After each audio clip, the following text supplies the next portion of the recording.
Yeah. First of all, don't go nowhere with Tariq.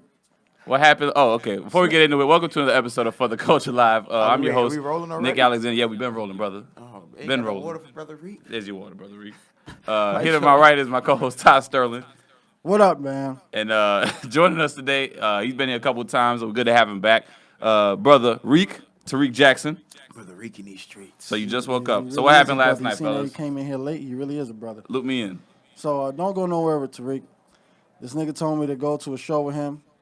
He convinced me to fucking go. Didn't tell me that he had comp tickets. I get there, go to pay the fee, and they tell me it's cash only. You didn't text nobody. I texted My phone was on him, airplane mode, but his phone is on airplane mode. Like he's on a fucking I try to airplane. be focused in the theater. I keep my attention to the show once I'm inside. What if there's an emergency? But this is my thing, dog. If you go out with people, right, you have to be available on your phone until you meet back up with those people. Yeah, Because what if something would have happened to me? I texted you what you needed to know. Yeah, but then after that, then what if the information you gave me was wrong? Which it was, because it was cash only. I said $5. I didn't say it was. Okay, but I I'm know telling you, it was cash only. So But you mad at Brother Nick or Brother Reek? I'm mad at both of y'all niggas. 'Cause They you had didn't tell me at the ATMs though. beginning. If you wanted to go, No, you they could've got- didn't. I would have to go all the way Yeah, down Walgreens. the street. Yeah, down the street to the Walgreens. They did not have ATMs. Walgreens has ATMs. You make it sound like down the street. It doesn't matter. You said they have ATMs, which they don't. This is what Brother Reek gonna say. First off, you didn't hit Brother Reek up. I probably could have got 2 more extra comps. I said from the jump that I had an extra comp, but we was loud in that bar, so I think that got lost in translation. Because Brother Nick was well aware of the extra comp. I wasn't aware if I still had it, so I had to go up and double check. Second of all, I could have said that there was cash only, but I feel like it didn't come up. Communication was hard. Look, I'll take. I didn't know you was still coming. I thought you was gonna hit I the told you. streets. No, I told you. He's I was not. He coming. said he was gonna come. Oh, you ain't hit us up when you got there. I- Me and well- Nick right there, like right away. And then like I went inside, came back out, saw Nick, didn't see Tony. so I When was he texted me, I literally was going into the valet, but then they told me it was cash only too. So I had to park on the street. We parked at Food for Less. You gotta park at the food for less. See, I was going to, but for some reason, I just felt funny. We were talking about getting told the other day, so like the nigga spooked me, man. Real improv niggas know that they never tell at the food for less. Oh, okay. I'm not a He's real not a improv nigga. nigga. So He's a. You performed a couple times with us at the Inner Sanctum, brother. By this time, you should know that, bro. I'm in just a sketch, feature, not nigga. an improv. Man. I'm a feature, You nigga. can't, you It's can't hold that different. against him. So communication was bad on everybody's Yeah, part. and for Let's all future take reference, responsibility. anybody, for future reference, if you are traveling in a group and the Yes. group separates, Yes. please keep your phone available until the group gets back together or until you are sure where the other group members are, Nick. I'm gonna be real with you. That sounds like some real Nick Alexander type of shit. Nigga put his phone on airplane mode. I mean, I was at 14%. I wasn't trying to burn my battery Oh, either. that's what it is. That's what it is. I mean, I have several agendas, but one of them is also to give my This attention nigga to the talk show. about, I wanted to focus on the show. Nah, nigga, your battery was about to fucking die. Well, I can have two the agendas. fuck I outta can have here. two I'm agendas, gonna can say I this not? too. Brother Reek's battery was also below 10%, and I had my Bluetooth phone, but I kept the phone on just Why in case is your Brother Tony Bluetooth pulled up. on? Because when you travel in your car, you want to have the Bluetooth on just in case somebody calls. Hello. Ah, okay. And sometimes you forget that it's on. Okay. So we all take responsibility here, man. All right. Nobody making excuses. I'm just telling you what happened was. But yes, What happened was, what you ended up doing? Because, I went to a party after the show. Nick ain't called me to the party. Oh, you ain't talking about that one. I would I have said went. that He at didn't the, I say said that Austin's at the party. bar. Yeah, but if you notice, I wasn't there at the show. I thought you had another move to make. Nah. You had another move to Nah, make. I just gave up, and I was like, fuck this shit. I'm going home. Oh, He's a fuck this shit yeah, kinda nigga. I stayed out till like 2, 3 in the morning. Actually, I needed you, Tony. You know why I needed why didn't you call him? If you Because needed I him, thought why didn't he you call had him? other moves to make. Nah, nigga, I had See, this is no, what I happens- had no moves to make. I'm This, gonna tell you this is what what my happened, mom Brother said. Tony. Never think, always know. Yeah. Don't assume. Yep. Brother Reek Miss went Karen. to Brother Reek went to Brother Austin's party, Uh-huh. and I met twin sisters. And I had to hold them down by myself the whole I night. don't give a fuck if they was real sisters. Damn, dog. They was real sisters, brother. It was real. I can show you their Instagram right now. Damn. Did you hold it down, though? For the most part? I held it down. Hopefully, I got the information. We became good friends. Yeah, We good gonna friends hopefully- in one night, one party. Y'all good friends We now? good friends. You know this You nigga LA like to niggas talk, with your man, friends, so with your like, friends throwing out there, man. I'm just saying they drove to San Diego last night.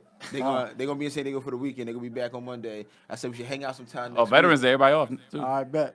So Well, yeah, I was you like, ain't I got a got my job good friend anyway, so, Tony. Hopefully he can hang out with me and these twins. Enjoy it, fellas, and enjoy the twins. Hold on, I'm gonna slide that down to Tony. You can't look, Nick. I can You slide it out down. the streets. I can This slide ain't it for down. your eyes, Shut nigga. up, nigga. Oh, that's real nice. Right? Real nice. All All right, Really good friends. Yeah, give him this goddamn phone. They got that phone. Anyway, so today's agenda. Today we're gonna do a special episode. This is dedicated to the great Eddie Murphy, man. He's been killing it with Dolomite. That's Dolomite is my name. That's on Netflix, based on the coming together of Rudy Ray Moore's cult classic blaxploitation film Dolomite that came out in 1975. So it chronicles the journey of him and his friends as he pursued a different path in his stand-up, creating a character that became popular to eventually get in the movie. And the movie is amazing. I've seen it. Tony's seen it. Reek's seen it. We all watched it Multiple together, times. actually. This kind of like is like talking with is another Eddie comeback, and Eddie's had several throughout his career. And Several. Brother Rick took it upon himself to put out a list of what he felt was Eddie's top 10 films. That's right. And throughout his career. I was trying to get a challenge started, but ain't none of y'all niggas wanted to jump on this bandwagon with brother. Well, Reed. we can do the challenge on the podcast. Nah, man, It it's was a different lot than of we see work, it on man. social media. It's a lot of work, man. Well, you have the way of how to get all these movie posters and shit like that. Like I don't be knowing how to do that stuff. So I'm Nick, it is- technology. What do you call that? Deficient. He's illiterate, Yeah, I'm yes. technology. You know what I did? I went on Google and I just typed in the name of the movie and I saved the picture image in my comes up, phone. Yeah, right. you know that I didn't pick that up, man. Nick, you the youngest person on this podcast. Youth For has real. nothing to do with shit. has Sinbad knows nothing- how to break down computers and put them back together. That's 'cause We he- ain't talking that- about breaking down computers. We're talking about a simple Google search on a cell phone. You are like an old woman. No, nigga. you know what it is with Nick? You know what it is with Nick? I He's do not something. illiterate. He's lazy. That's what it is. He is lazy. The laziest Haitian. Listen, I'm I not told lazy Nick one Haitian. time. Nick said, "Yo, how can I get there?" I said, "All right." I said, send me your location. How do I do that? I said, Nick, there's a little circle at the top of the screen. Click the circle. It's gonna drop down. It's gonna say send location. He's like, I don't know how to do that. I'm like, I literally just. He's like, just send me the address. I'm like, Yeah, you don't ask for information. yeah, but I'm just saying we both have iPhones. It's just easy. It's It's literally You two You ask me, clicks. when you ask me for a place, I Send tell the you what the pen. place is. You technically could type the place and get the search, but when you specify the address, I pull it up, don't I? Don't I pull it up? Isn't that the same kind of laziness? All I'm saying is, it's easy, but you just choose not to do it. Why? Because you're lazy. Well, I just don't know how to do it. I Sometimes just told you how to do it. I don't You're lazy. I don't comprehend you telling me things. I see it in action, so I have to like learn. I have to see it happen, and then I can follow. You know what's crazy? I sent him a screen record. That's the crazy part. I sent him a screen record how to do it. Nick, you ain't shit. Let's Whatever, not take man. this. Let's not take this away It's from not Nick Eddie's time. Intervention Day. This is Yeah. Eddie Murphy Day. Eddie So Murphy Rick, Day. can you pull out your list that has right here. I Eddie's, got it right here. Tony has it up. That's the professional right there. All right. So, do you want Brother Reek to break it down, or do you want Tony? Do you want to break down the list as you see it? I'm just gonna read it We can down let and Ty then do you can explain it. So this is from best to least, right? Yeah. Number All right. one is what I feel like is his So best. start from 10 and go up there. All right. So at number 10, Brother Reek has Vampire in Brooklyn. BK all day. Okay. Number 9 is Shrek. All right. 8, Nutty Professor. Okay. 7, Dreamgirls. 6, Bowfinger. Oh yeah. 5, Dolomite is my name. Okay. 4, Life. Okay. 3, Boomerang. Okay. 2, Harlem Nights, and number 1, of course, is Coming to America. All right. So before we deep dive into whether we agree or whatever, let me ask you this, Rick. Is this about what are his best individual performances, his best overall movies, or movies that he was most funniest in? Like, what is the criteria here? It's weird because it's kind of an amalgamation of all of those things. Like I want to say the highest quality is like the best movies. The best movies. So Followed movies by all the best, together. yeah, because Okay. his performances in best movies is very crucial. But he's had like there aren't too many bad Eddie Murphy performances, but the movies sometimes don't necessarily match. You get what I'm Yeah. saying? Yeah, for sure. He's had Because he had great like those like you know I got a lot of flack for not having his first 3 classics on there. He had great performances in there, Mm-hmm. but to me those weren't the best movies. Oh yeah, I forgot when it's church. And then he took Dolomite a is my break. name. And Dolomite, the next comeback with Dolomite. I mean, when you make so many films, it's only bound to happen. you bro. gotta take some You're gonna- L's. You're gonna take some L's. He's had 4 comebacks, man. Yeah, he's had some massive comebacks, and honestly, I had to go back when I was doing this. I had to go back and think about his period from 2002 up until Dreamgirls. Yeah. So it was up and down. I'm not even gonna say it was up and down. 2002 was all down up until Dreamgirls. Cause you got No, you got Showtime. Daddy Daycare and you got the Shreks. I told you I'm not on Daddy Daycare. But it was a to have hit, though. kids. I mean, I think I Spy probably didn't hit. That's why I didn't hit. Haunted Mansion, I think, did Kinda okay. hit. It was modest. Shrek 2 was a banger, Banger. but And Norbit Dreamgirls was the same year, I think. I mean, but you got Pluto Nash. Yeah. Then after that, after Dreamgirls, it was kind of like he was like on Nash is top. brutal. Huh? Pluto Nash. Pluto was Nash is brutal. really Watching that? brutal. It was brutal. Yeah. Meet Dave is also another brutal one. That, and that came Kevin's after- in it. That's young Kevin's Kev. in Gabrielle Union. A lot of guys is in that movie, but yeah, it wasn't. Meet Dave and Imagine That, and that's after Dreamgirls. Yeah. And then after that, that's when it was really like a lot of the talk was like, yo, what's going on with Eddie? Because he kept, Tower Heist, he's typed his foot in and it came back out. Yeah. Then he did Mr. Church. As a drama. Did you watch Mr. Church? I'm not doing Mr. Church. Did you watch it? I didn't watch it. I made a choice not to watch it. For other reasons? Not you didn't want to see Eddie act in that kind of role? It just looked whack, and it was like a magical Negro film. Oh, okay. All right. Yeah, So- he tried to experiment. It's very interesting. Okay, so give me the main criteria, and then that's how I can best do the list. If I know the main Let's criteria, just go best movies. so just as a movie, as a film. So we're gonna start with best movies, and within that, how good he is in that movie, Okay. because that's what's gonna separate. That's what's gonna separate the films in terms of kind of like because like the best movie people would have said would have been Dolomite. I mean not Dolomite, Dreamgirls. But then it's all like how good is he in that good movie? and also he was a supporting actor. yeah. So there's like he's only in the movie for like the first hour and change, so he kind of like there's a lot of it that doesn't really revolve around him. That's why I don't really always big up Dreamgirls. I always put that in a more performance thing because his performance in Dreamgirls is impactful, but it's not an Eddie film. Yeah. It's ensemble Yeah. cast kind of coming.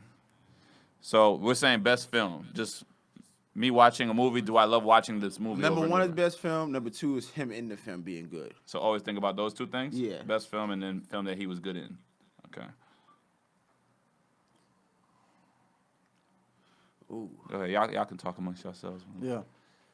So, party last night. Yes. Aside from the twins, the music was good.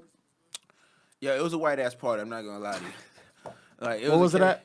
It was a karaoke bar at a Thai food restaurant. Oh, you probably ate there before, right? Yeah. They were eating when I got there, and then I got there. I saw my boy whose birthday it was. He was drunk, and I was like, "Oh, they still serving food." As I was going to get the food, I ran into the twins. You ate again? Oh no, you didn't eat at the bar. I didn't eat at the bar. Before I saw y'all, I went to Wahlburgers by USC.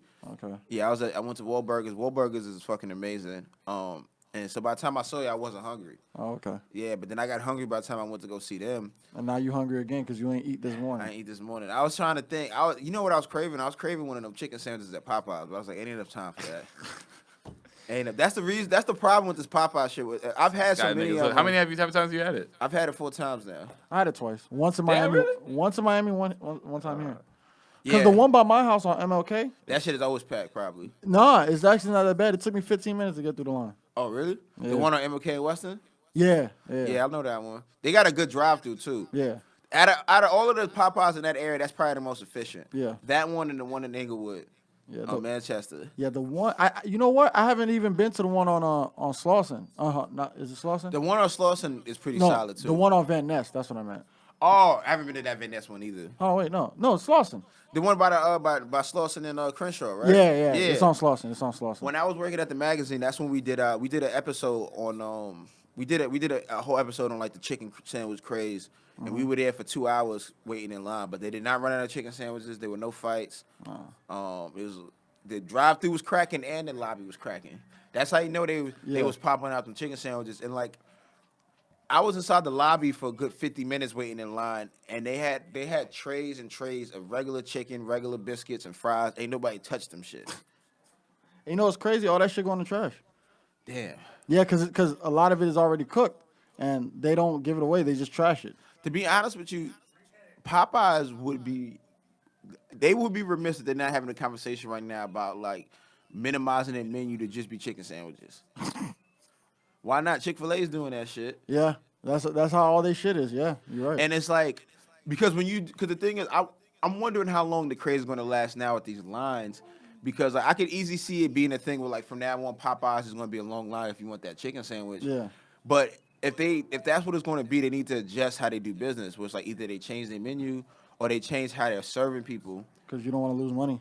Yeah, because the chicken sandwich is not a hard thing to make. It's like you know what people is coming for. Like you because another thing people don't realize is not a difference between the spicy and the regular in terms of the actual chicken. It's the sauce they put on the bun. Yeah.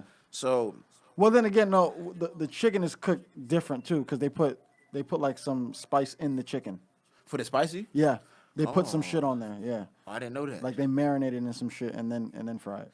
You know what? As much as done research on like the chicken sandwich itself and like the lines and everything. Uh-huh. I've never went into I've never looked at the process of how they make it. Oh, and like the ingredients and all that shit. Yeah, I just chalk that up to the magic. Yeah. Yeah. If they keep it like that with the chicken sandwich, I see it like turning into like In-N-Out and Chick-fil-A. You know how the line's always long? Yeah. It could just turn into that, and then. But see, it would yeah, just be now like at Chick-fil-A, they know how to handle them lines. Yeah, they do. Chick-fil-A is great with lines. Like I've never been in line longer than 30 minutes at the Chick-fil-A. Yeah, the lines be long, but you don't be in it long. Now you don't be in it long. Because like, the beautiful thing about Chick-fil-A is that they don't have a sit-down restaurant inside. So it's almost like everything you see outside is just lines. Yeah. So they'll give you like 4 windows for you to come through, and then they just move efficiently. And then they move efficiently through that drive-through line. In-N-Out is just, what's up, Nick? You Go ahead, finished? finish this over. Yeah, I got. Nah, your list take precedence over the In-N-Out line. Yeah, we don't give a We shit. did talk about chicken. Yeah, I was impressed, man. I was like, damn, we can really go in about chicken if we want It's to. crazy though because we absolutely fit the stereotype. I don't think it's a fit the stereotype. I just think it's people who just love chicken. Yeah, but I'm saying, but it's a stereotype. It is a though. stereotype. It's a Yeah, it's hard to stereotype. break. Well, I love going to the Popeyes out in Pasadena because That's the only way we got to go there. well, yeah, because one, those Chill in lines don't be too Pasadena. crazy, and two, that's when you realize that it's not just us that be loving these goddamn chicken White sandwiches. people with White money. people, Asians, Mexicans. Yeah. Yeah. All right. So when we think about best films, right? I was trying to think about what I like when I think about Eddie's overall film start to finish. I would go with Dolomite is my name. Ooh, that's yeah. low.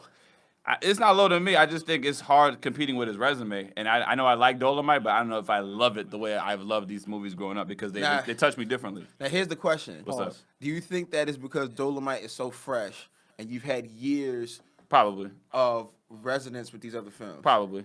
Okay.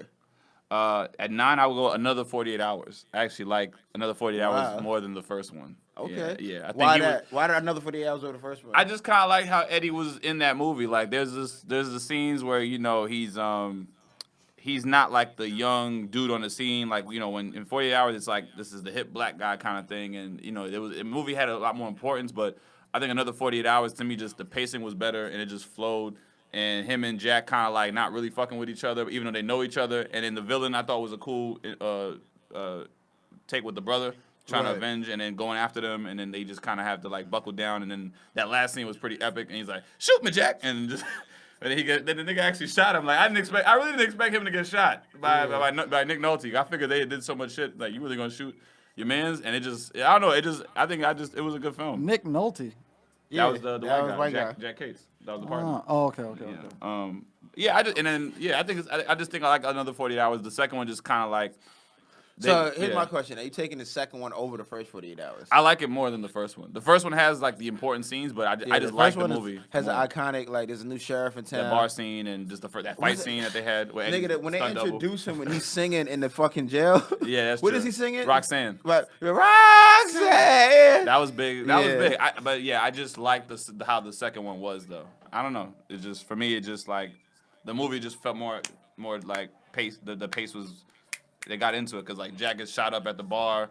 They got to get him out of jail. It's like boom. It's just moving more to me. You know, I could appreciate that. It's an odd choice because I think a lot of people would have went with the first one. Yeah.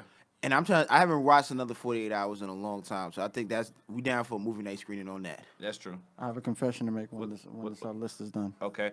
I'll go with Dr. Doolittle. Number 8. I think Doolittle was like, that was his first foray into a family comedy, and that probably stands out as his best one. And I like the second one. I think I like the second one even more than the first one because I just never liked him in that Metro haircut with the twist. Yeah, that I was a always terrible hold the look. twist against him. I'm a weird with the look thing, but it was.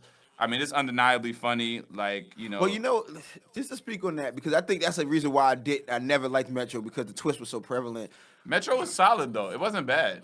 Is that the 30-minute mark or we got 30 minutes left? Oh, We good. Okay. Yeah. Nah, It was you gonna scream that over the? You gonna scream it over the mic? You Hey, could've been like, hey. you like, is that the? Cool. Yeah. Your message was not bad. Them twists though. The twist is just very hard. But And what do you think was before? I don't want to interrupt your list, but this could be a group panel discussion. What was the method behind the madness of the twist?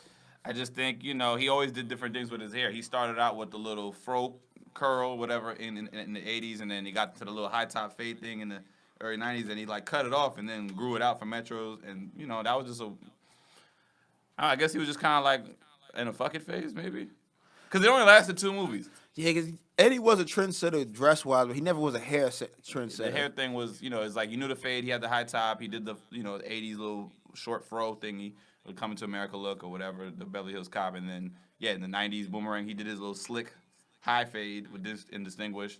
And then he cut it low, and it was pretty much low outside of that little twist phase in Metro. I don't really know what that's about. Yeah, a lot of niggas was doing that shit though. They were. You remember Blair Underwood had the shit too. He had the twist. Arsenio did the twist. Yeah. I don't remember Arsenio with the twist, but on his sitcom, he had the twist. I distinctly remember Blair Underwood with the twist. Yeah. And I was just Johnny like, Gill did the twist. Yeah. You know what? Rob Tresvant, Eddie started the twist thing, I guess. But it was for niggas of that era, though. Yeah. I don't get it, but Dr. Dolittle is still really, really funny. Yeah, I love both of them. And Get down tonight. yeah.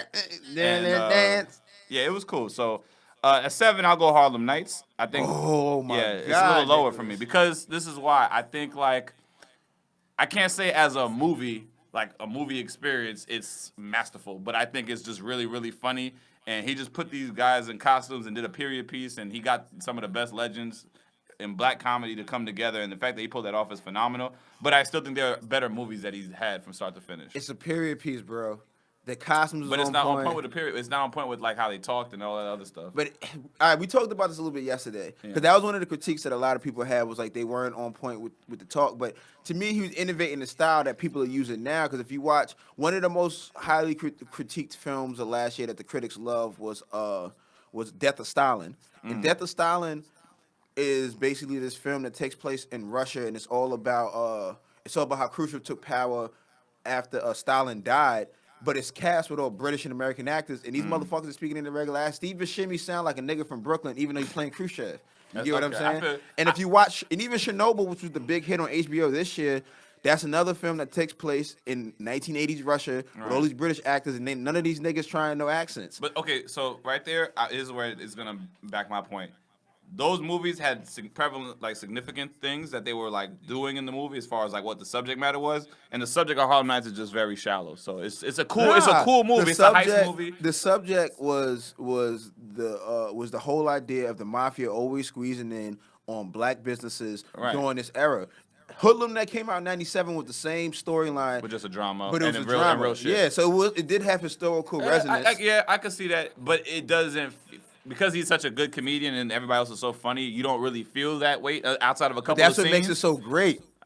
You found funny even in those times. Well, that is brilliant comedy to find that, and even in tragic times where it's brothers was making money and doing illegal shit just like white people do, but Well, no, I said the greatness of it, and it's also the greatness of Eddie as a performer is that he's so good at being funny that you don't take the shit that he's doing outside of the comedy as serious as it is. But it's if you take out the comedy of it, you talk about a black film about the Harlem Renaissance. That probably was the first one outside of Cotton Club that was made by black people. Right.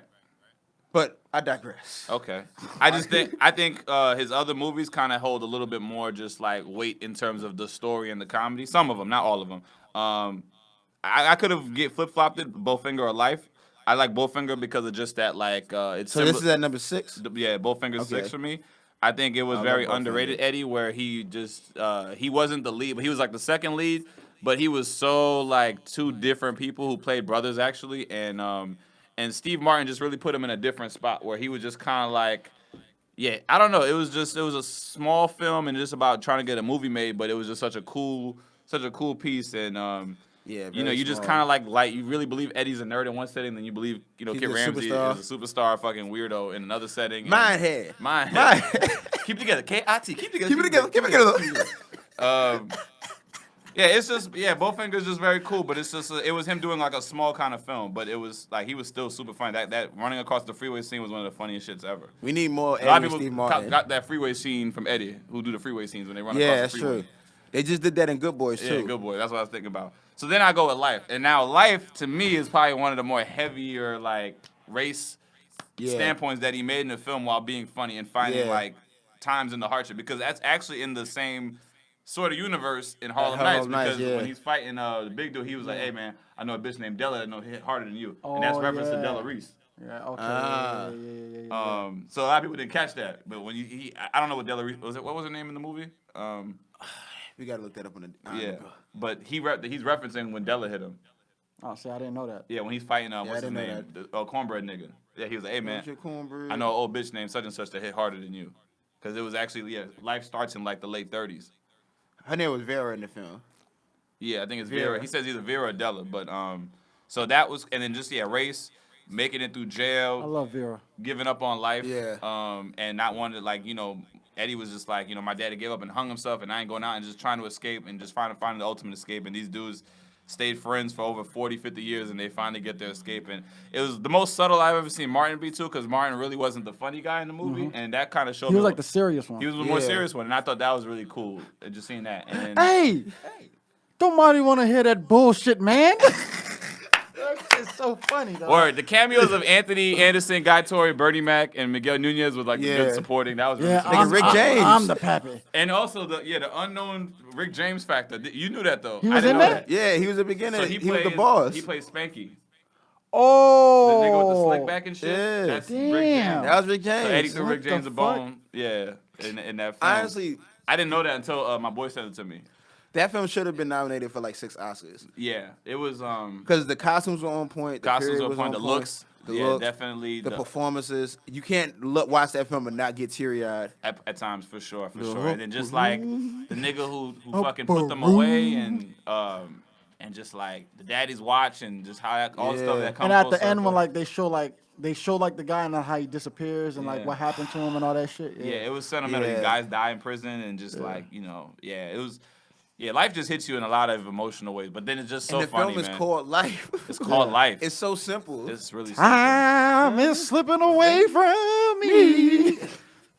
Yeah, man. Hey, when he ran across the field to go get the cherry pie and he burnt his That mouth.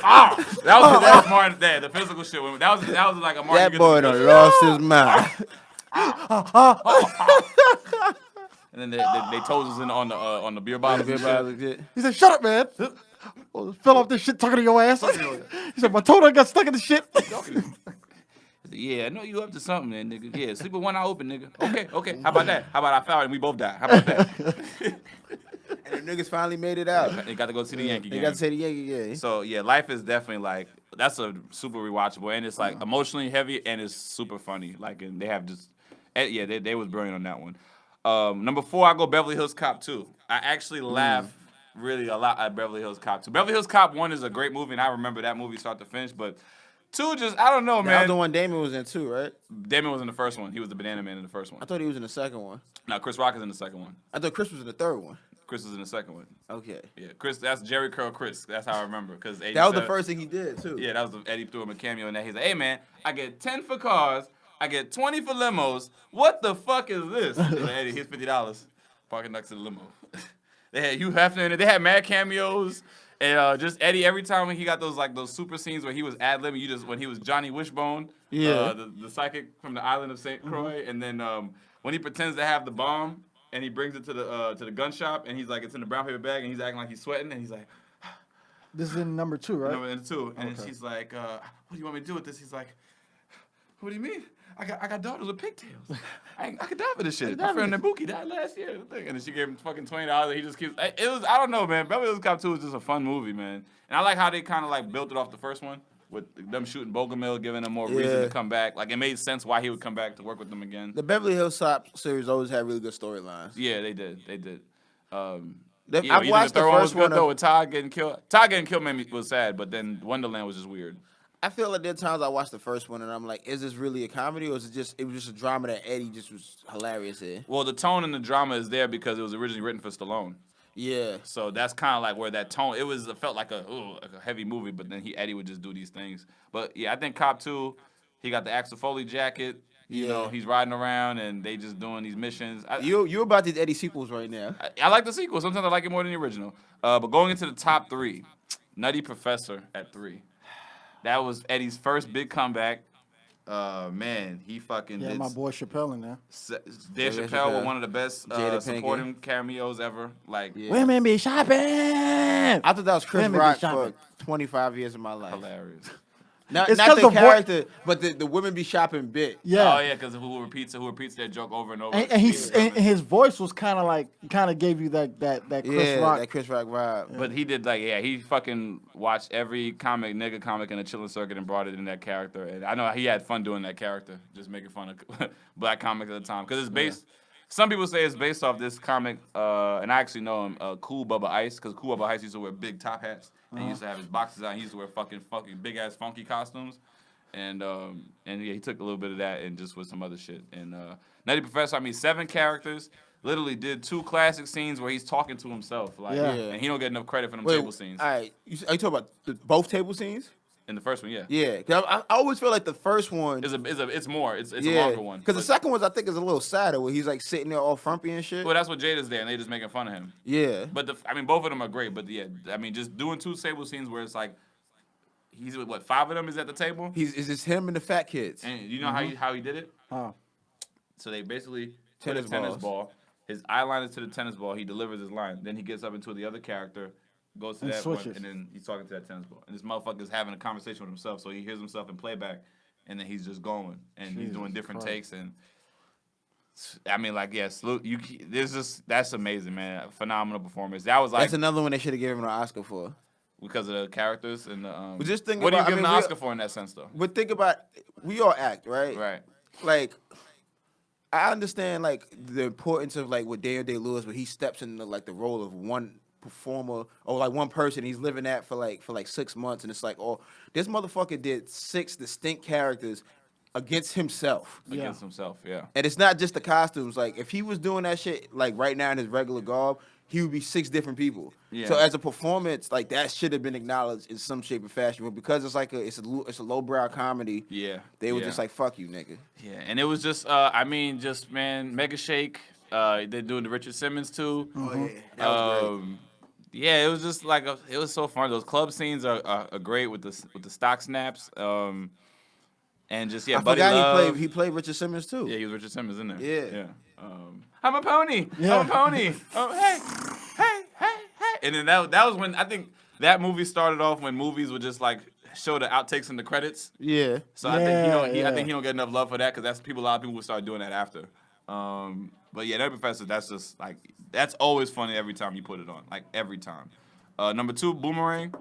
It's Yeah. probably one of our top romantic comedies, and it's definitely like in of black black spaces people? we love Yeah. it, but I think it don't get enough love in the mainstream audiences as well. And I think Boomerang was important because it showed how black people can have really like really great jobs working in corporate, making money, looking fly, and just that imagery, man, that was inspiring because it's just like that was also the time where like advertising agencies were huge.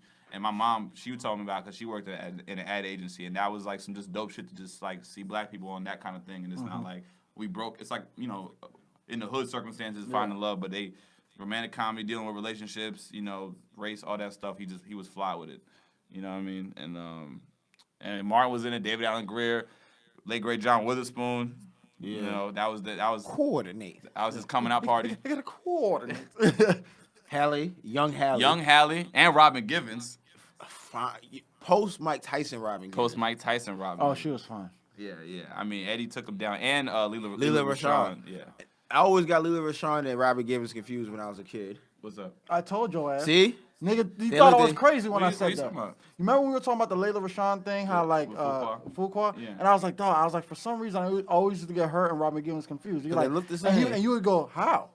And I was like, I always "Bruh." thought Robin I Givens thought she and Why the was. Fools It's Fall in because Love. I thought she was always a little bit more curvy than Robin. Like Robin was like really skinny. Like I'm talking about just face. face wise. stuff. Okay. Yeah, like, They both the same, like Nah, brown nah. skin chick with the Yeah, I mean they were slanted definitely probably eyes, going out on auditions a lot. They was definitely, but yeah, I think Boomerang was just a solid romantic comedy because it was about some real shit where it's like nigga. Eartha Kitt was the Boomerang. Eartha Kitt, damn. Eddie, I have no panties, I have no panties. But But when you think about like black people in the cinematic space, like, oh shit, we got 5 minutes left here. it's cool. We got the time.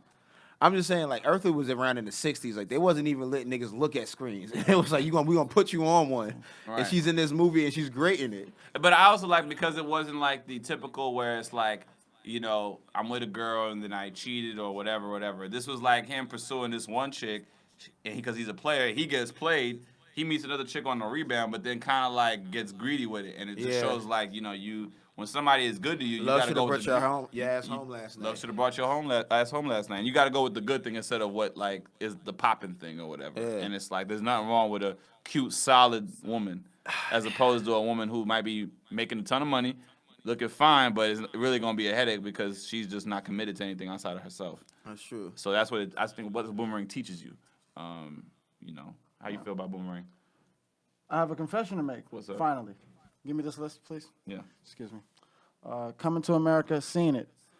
Boomerang, haven't got to seen it all the way through. Not Refresher, seen it. What? Beverly Hills Cop 2 and 3, never seen it. Whoa. Life, seen it. Bowfinger, never seen it. Whoa. Harlem Nights, seen it. Dr. Doolittle, seen it.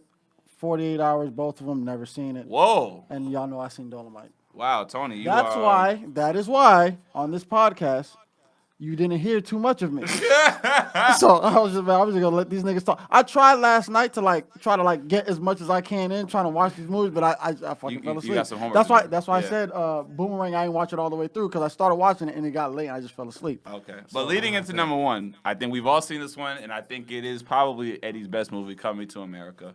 The first time he did Maybe multiple one of the characters. best films made by a black person. Yeah. No, that wasn't true. That was a positive with Megan. We was like the best black film ever. And it came down to Coming to America, Malcolm X, the top one and two. Well, it depends. If you want to laugh, Malcolm X. Coming to America is that. If you really want to follow a great story and thing, that's Malcolm X.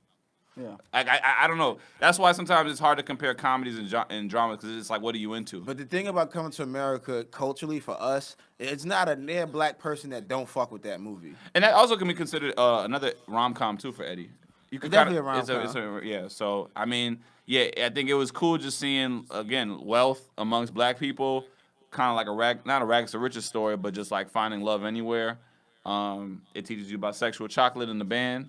Niggas can be good and terrible. Yeah. Him just creating scenes with characters like the barbershops scenes with some of the funniest shit I've ever seen. And his partner, Arsenio Hall in crime, man, they just were like a dynamic duo throughout that movie. They needed more movies together. They should have did at least a couple more. I don't know why they didn't do more movies. But Coming to America, I think always holds up, start to finish. Like you just love the Yeah. journey of it.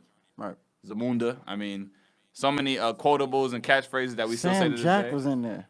Sam Jack, So was Louis Anderson, Cuba Gooding Jr. Cuba Gooding Jr. He was getting a haircut. Right. He was Yeah, getting a haircut. The Now he's nigga from ER, the black dude, Eric LaSalle. Eric LaSalle. Who does not fuck with Brother Reek in real life. What real? happened? That's a story for another podcast. Another I don't want podcast. to take away any time with Eric LaSalle's bullshit. Would you say Coming to America is your favorite?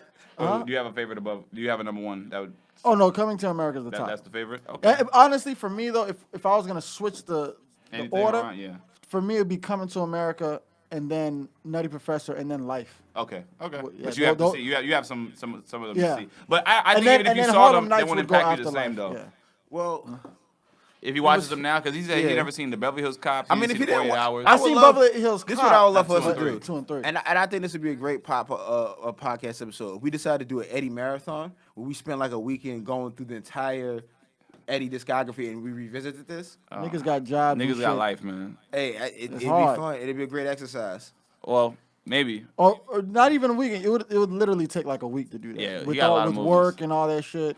Nah, that's why I say you take a weekend because all of us got loose jobs. You get what I'm saying? Like we just said, all right, from Friday night to Sunday, all we're gonna do is watch these Eddie movies. We're gonna order food. We're gonna knock this out. We could probably do that shit. This in Bill's nigga's just basement. hungry. That's what it Those is. is You heard him? basement. So We it's gonna order about food. food and. I'm just saying, because then also you can see the trajectory of Eddie's career from Yeah. from the very beginning all the way through. And then there's like a lot of those side movies that were terrible that we could just check But out. we could see if he was funny in that, and then maybe just Yeah. it didn't get the love it deserved. Like the Holy Man, I didn't realize was about Dr. Sebi. That's but that's for another day. Really? I didn't know that. I didn't know it's that based either. on it's based on Sebi, the healer. So, but no, I think Eddie. We could go on and on about Eddie. Obviously, he's the best. And yeah, thanks for coming through, brother Reek, with sharing that perspective, Oh, thank you. enlightening us Reek. with some of the information that we didn't know. If I could say just one thing, there's a wrap-up comment about brother Eddie, and why Coming to America I think tops a lot of lists is because